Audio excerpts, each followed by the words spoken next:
2000. Ooh, I'm representing Eyeseeme. Let's do it. Aha. I see me. I see me. I see me. I see me. I see me. I see me. Hope bunch of them see themselves in his. Good afternoon. This is Jeffrey Blair, co-owner of the Eyeseeme African American Children's Bookstore. Thank you for joining us. Thank you for joining us at Eyeseeme Spotlight, where we feature the latest and greatest and best children's books in the market and speak to many individuals that are part of that children's book industry. But today we got something a little bit different. Usually that means speaking to an author or to an editor or a book publisher. But today we're speaking to someone on the other end of that ecosystem of children's literature. We're speaking to actually a representative from MilliporeSigma, which is a science company. And we're going to, you're going to understand why in a second, why this all comes together. But it's a very interesting topic we're going to be talking about today. And again, thank you for joining us. Before we actually get into it, just want to make sure if you're seeing us on YouTube, please, like us, share, and subscribe to our channel. We're trying to definitely build the viewership there on YouTube. If you're checking us out on Facebook or Instagram, also just share it and just comment, let us know what you're thinking about the program thus far. So again, we're here with a representative from MilliporeSigma. And actually, it's someone whose name I actually love. His name is Jeffrey Whitford. Hey, Jeffrey, how are you? I'm doing good. It's good to have a Jeffrey party here today. Absolutely, Jeffrey squared. Jeffrey, you guys are in good hands today. So tell me your role, your title at MilliporeSigma. Yeah, absolutely. So I'm the head of sustainability, social business innovation, and brand for MilliporeSigma, which is the life science business of Merck KGaA, Darmstadt, Germany. Quite a mouthful, but we go back a long way. Absolutely, absolutely. And so just for individuals who are not familiar with MilliporeSigma, just give a little more detail about what it is that they do. I know myself, when I first came engaged with it or heard about MilliporeSigma in our relationship, I was like, oh, I hadn't heard about it before. But then, digging a little bit, it's like, wow, I've probably been impacted by them in some way with a lot of the services and products and programs you guys do. So elaborate a little bit more for some of the individuals that may be listening that are not familiar with MilliporeSigma. Absolutely. So the company is a really old company. It's approximately 352 years old, which is pretty remarkable. The company itself was founded in 1668 in Darmstadt, Germany. So you heard me say that earlier in the name of the company. But since then, it has grown to be a really global force in a variety of businesses. But the business we work in is life science. And that terminology may seem kind of amorphous or not specific, but we do so many different things. Right now, there are a lot of things that we do with pandemic response. So while we don't make the vaccine, we make components that go into the vaccine that's helping to move us past where we've been for the past year plus in terms of dealing with COVID-19, as well as materials that can go into help diagnostics to identify COVID-19, for instance, but then a variety of other things. So we help with the manufacture and processing of other medicines, therapies, treatments, other diagnostics that are used, but we also make research chemicals and reagents for scientists at academic institutions who are doing scientific research. So WashU, for instance, a great example of people who are using our products on a daily basis to really develop and find different ways to treat diseases, but also to understand how the body works. How do things like genetics work? How does that affect us? So we're involved in all of those things. We sell more than 300,000 different products, which is a pretty remarkable portfolio of products to sell to customers. So it's a wide range of things, and we serve a variety of scientists around the world. Nice. That's a lot. So again, like I said, and with all that, I may not know the name, but I'm pretty sure I've been impacted by it, especially individuals that are going to get vaccinated. You probably, some of the items that are supporting that come from MilliporeSigma. Water purification I saw as well, things like that. WashU, which is major university here, and the different research programs they do. So it's a lot. So it's a lot. So I know what you're thinking. I know what you're thinking. Like, that's all well and good, but what does that got to do with children's books? I know we're getting there. We're getting there. So let me take a step back and just from my perspective, how we got connected. So I as you guys who may not know Eyeseeme's story, myself and my wife, we started Eyeseeme African American Children's Bookstore based upon our own experience and frustration of raising our children, African American children who are, and finding children's books that reflected them, they reflected their beauty and contributions to society, so on and so forth. So, but we knew it was just ultimately important. And so we really took it upon ourselves to do a lot of work to add and build our home library. So long story short, along the way, they did very well in school and, they actually did go to WashU now, so they're doing quite well academically. And so we got questions like, oh, wow, what did you do? And we're like, well, it was important. This was real important. So we end up, creating the bookstore so that we could be a resource to parents, to teachers, to, allow them to, be ultimately to children so that all children can see themselves in the books that they read. And so we did that, we opened the brick and mortar back in 2015. And it's like any small business, it was slow going at first, but then we started to grow as people got to know about us. We moved to a larger space in 2019. And then, as you know, last year is when COVID hit. So that, legally we had to close our doors and we had to transition to do more online. But still it was, trying to hang on. So at the latter part of last year, we got a call. And just, as a small business, that's always happens at the point when it's like, I don't know, hopefully we can hold on, just to hold on. And then we got a call from MilliporeSigma saying, hey, we have a community program that we do, and we wanted to partner with you guys, and we wanted to get 10,000 books out to support the program. And we're like, oh, this is great. Who's MilliporeSigma? But regardless, this is great. We want to do that. And so, we started that whole process, and it was just amazing to us from our perspective because we could see like, oh, wow, very large company, hundreds of years old, a global corporation, at that stage, you guys could just go to any publisher you want and make, hey, I want so many books, and they would just service you. But you thought it within yourself to utilize us as a small business, a Black-owned business, to say, hey, no, we want to go through these guys specifically. And we really appreciate that because that really helped us especially at a critical time. And so, we'll talk more about that, but just from your perspective, how did you guys hear about us, and why was it important for you to utilize us in acquiring these books? Yeah, so I think one of the things that you mentioned that really strikes a chord with me is about representation and being seen. This has been a core principle of our outreach programs that we have done since we started them back in 2012. The principle of when you ask a child what a scientist looks like, the typical answer is an old white guy with crazy hair. It's Einstein. And what we have really been on a mission to do is how do we change that? So children say, it's me. I am a scientist. And that happens when children see people who look like them, regardless of their skin tone or their gender or their identification.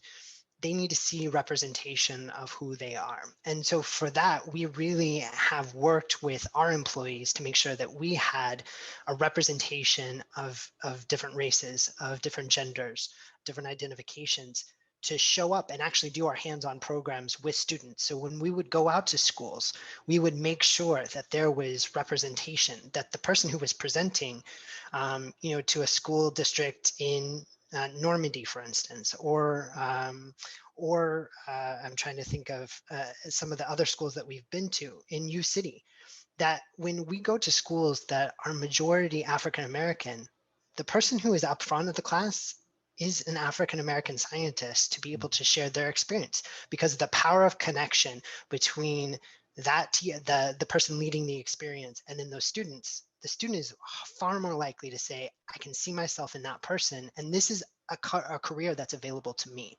So that component to me is so important. And when you talk about connecting this and how you brought Eyeseeme to life, this is exactly kind of the path that we wanted to take. And so you go a step further, and I can't say that we had thought about representation in this way. I was at a friend's house actually a couple of years ago, and she was showing me a new book that her daughter had got. and it was A is for activist. And it was going through the alphabet of the letters. And I think this was just it was a light bulb moment for me. It was like, okay, my friends who are Caucasian, really trying to educate their children to be more holistically thinking about different races and the importance of having a perspective that's inclusive of everyone. Mhm. So that kind of set the stage. And then in the past year, I think certainly with what happened in Minneapolis with George Floyd, and really for me digging in and becoming a customer myself. So I asked my friend, where she got that book, and the book that we see in the corner of your screen, Ada Twist Scientist, was also one that my friend's daughter had, and was kind of the starting point for me to say, hey, wait a minute, this could be something. And so, that was a moment of thinking about where can we make an impact? And the impact that we have is being, one, a global company that has a broad reach, but also who is able to take our spending power and to place that with small businesses that are Black owned, which is definitely a game changer, because as your point, we could have just gone to other large online retailers or to Publishers Direct.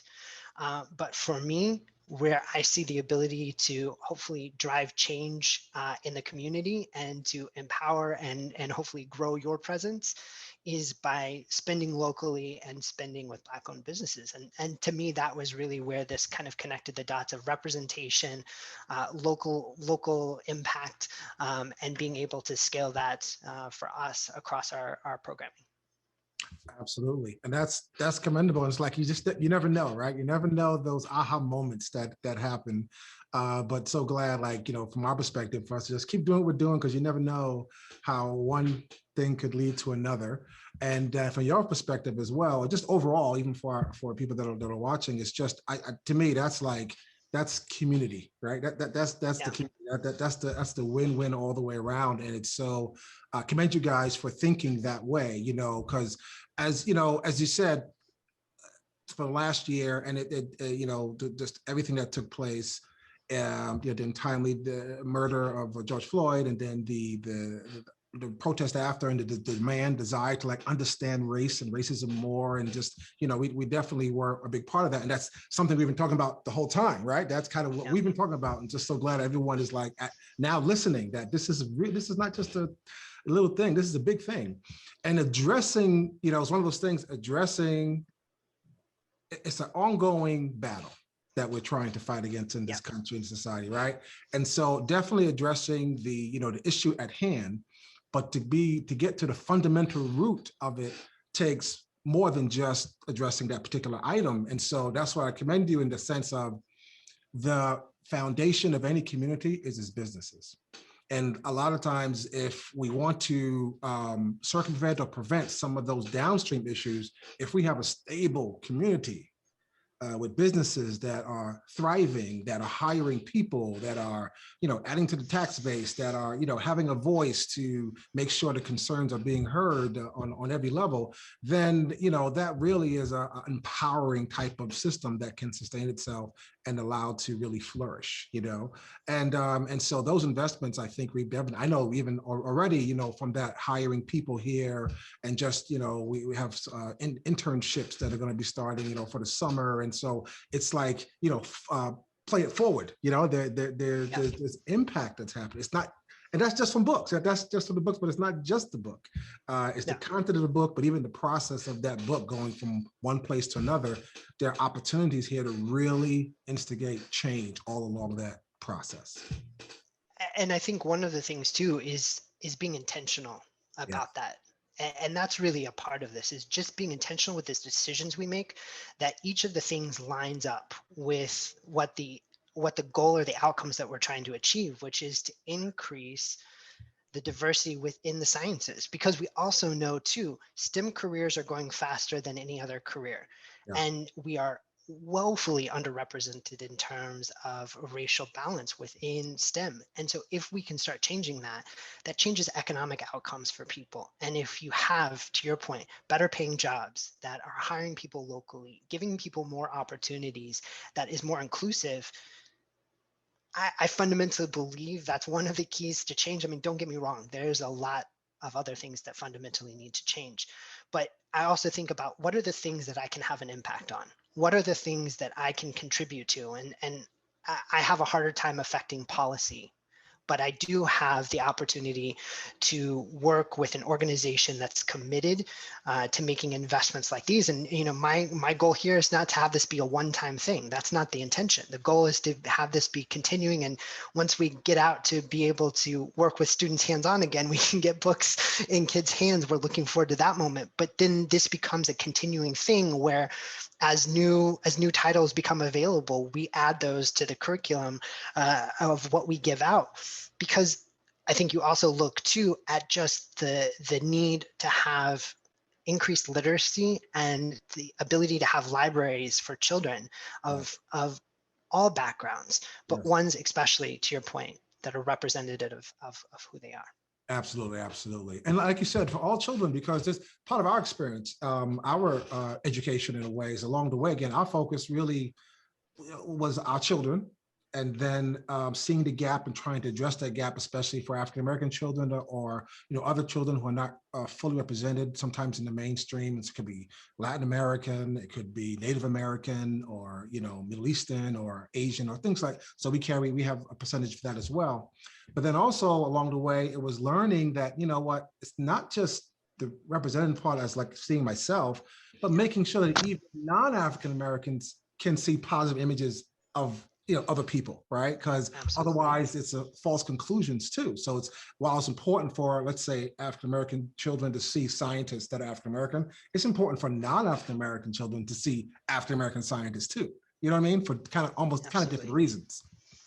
Yeah. Right. Exactly. It's not a one-way street. It's not, it is about normalizing that that's the expectation.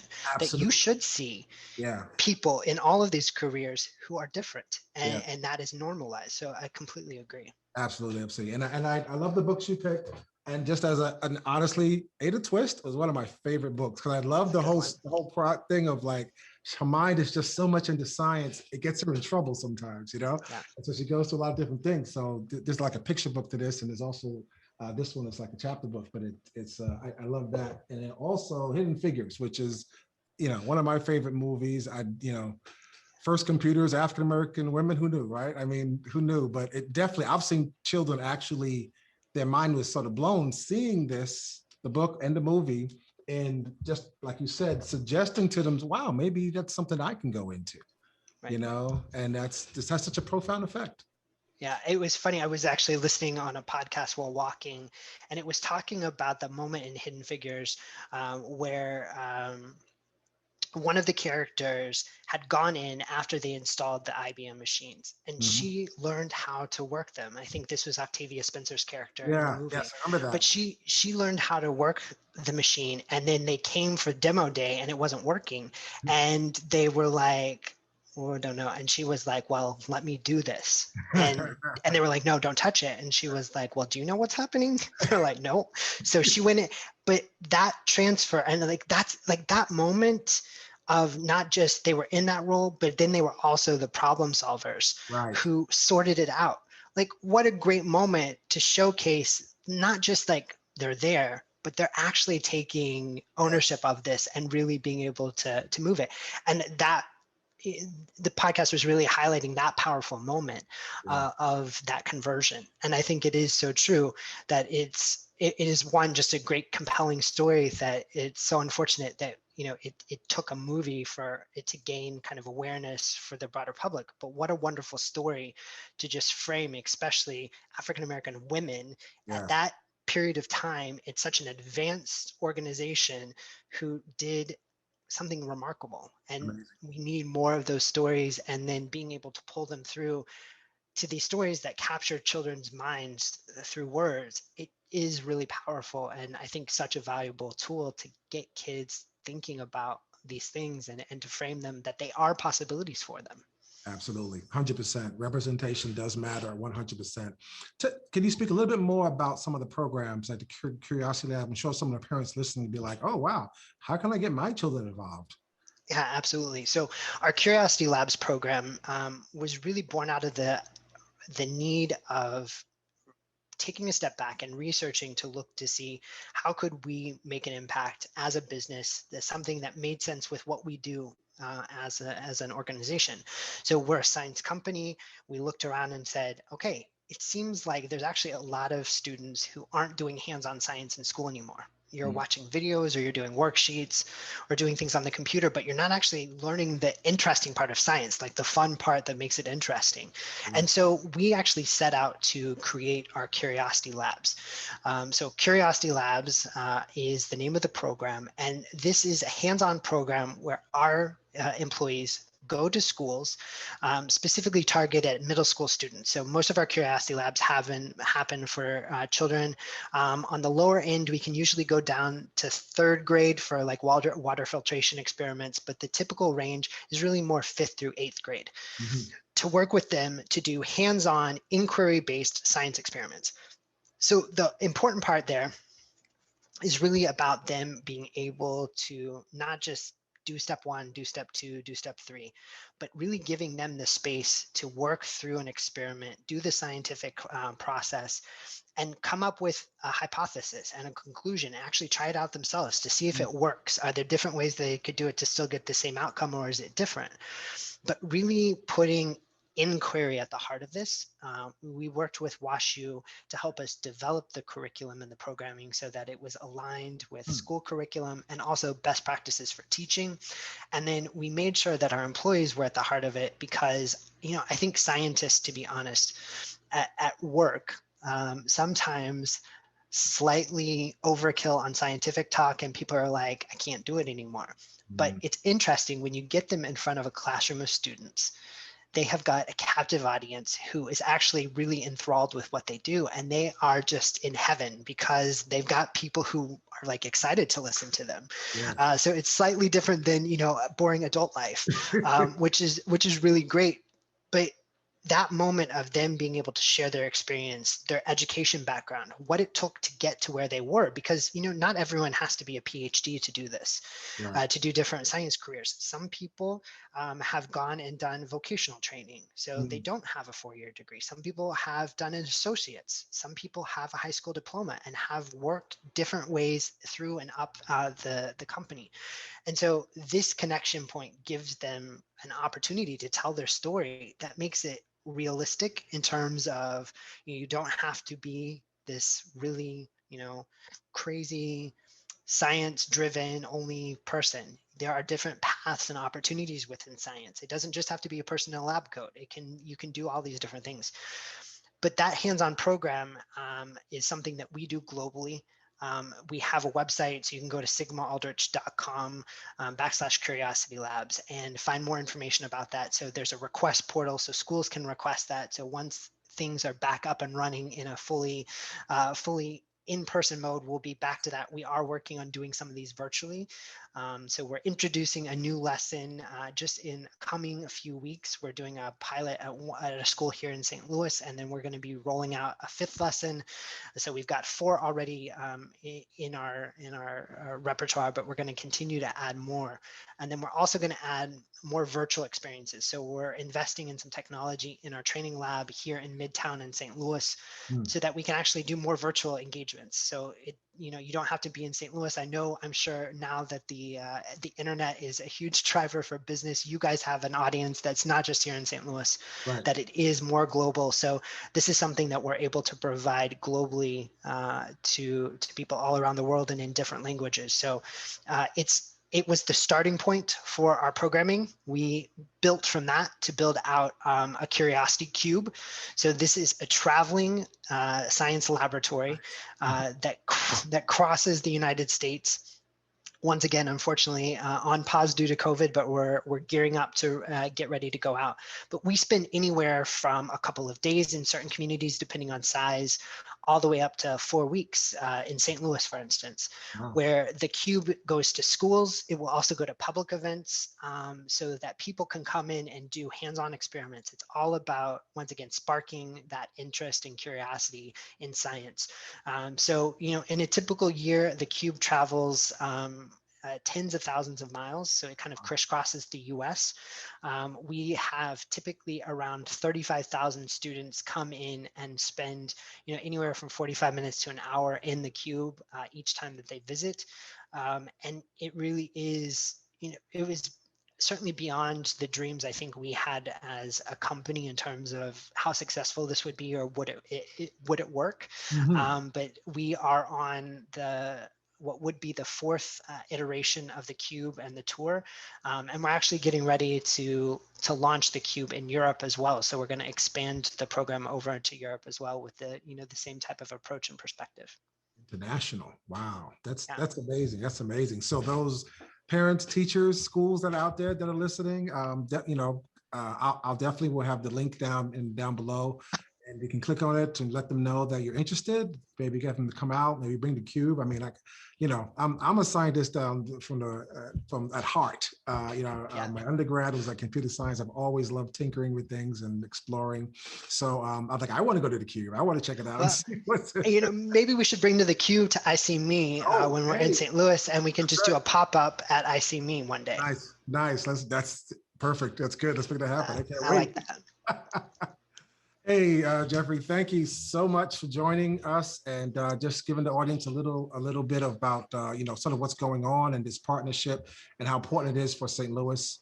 And I think, for the country, I think I would definitely like to really just have this be like a banner. It's like, hey, this is what community looks like. And this is something, like you said, to be intentional about building those relationships, whether you're in St. Louis or wherever, around. I think that really helps strengthen communities, and the benefactor are our children. So I really appreciate you. Really appreciate MilliporeSigma. Thank you for taking this time out with me, and look forward to talking to you in the future. And yeah, I definitely would love to have that cube here at ICB. That'd be great. Yeah, and I just want to thank you for your work and your business, and certainly giving an increased opportunity for people to see themselves in the power of words. I think it is such an important component, and so certainly we're pleased to be a customer, and we want to make sure we're repeat customers in the future. And we'll definitely reach out about getting the pop-up of the cube at Eyeseeme. It would be great fun. Absolutely. Thank you guys for joining us. Again, if you like what you hear, like, share, and on our YouTube page especially, subscribe so we continue to bring you some good, unique information. Again, so you guys understood why now this all comes together and why this is an important topic I think we should bring to you concerning Eyeseeme, MilliporeSigma, and just the children's book industry overall. Thank you guys for joining us. Until next time, take care. 2000. Ooh, I'm representing Eyeseeme. Let's do it. Aha. Eyeseeme, Eyeseeme, Eyeseeme, Eyeseeme, Eyeseeme, Eyeseeme. Help bunch of them see themselves in